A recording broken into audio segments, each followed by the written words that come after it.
দেখুন, প্রথমে আপনাকে বলবো, আপনার কথার মতো আমি একমত নই এই জন্যে যে আপনি যেমন বলছেন মহারাষ্ট্র বা বিহার, তেমনি আপনার মনে থাকবে যে দিল্লিতে অরবিন্দ কেজরিওয়াল সরকার অনেক কিছু দিচ্ছিল এবং আরো অনেক কিছু দেবে বলেছিল।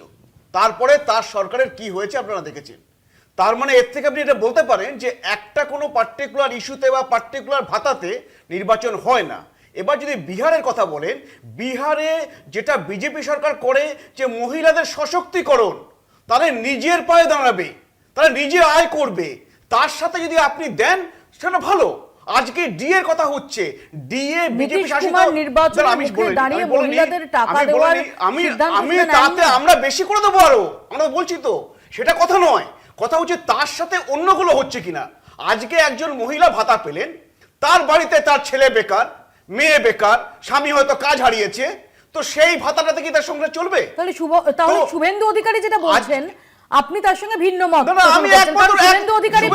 শুভেন্দু অধিকারী বলছেন, এক সেকেন্ড আমি বলতে দিন, আমি শোনালাম যে সংকল্পপত্র কমিটির যিনি প্রধান তাকে পাশে দাঁড় করিয়ে তিনি বলছেন যে বিজেপি ক্ষমতায় এলে ক্যাবিনেট পাশ করিয়ে ৩,০০০ টাকা করবেন। আমরা বেশি দেবো, তার সাথে সাথে আমরা চাকরি সংস্থান করব, তার সাথে সাথে আমরা মহিলাদের সশক্তিকরণ করব, তার সাথে সাথে আমরা যুবদের চাকরি দেব। সেইটা দরকার, সেটাও দরকার, এটাও আমরা করব। সেটাই হচ্ছে বিজেপি সরকার। কারণ আজকে আপনি দেখতে পাচ্ছেন যে এই ডিএর কথা বলা হচ্ছে, অধিকাংশ বিজেপি শাসিত রাজ্যে দেখবেন কেন্দ্রীয় হারে ডিএ দেওয়া হচ্ছে। তো সেখানে কি আপনি যেটা বললেন মহারাষ্ট্র বিহারে মহিলারা পাচ্ছেন না? তো এইটা হচ্ছে বিজেপি শাসিত সরকার।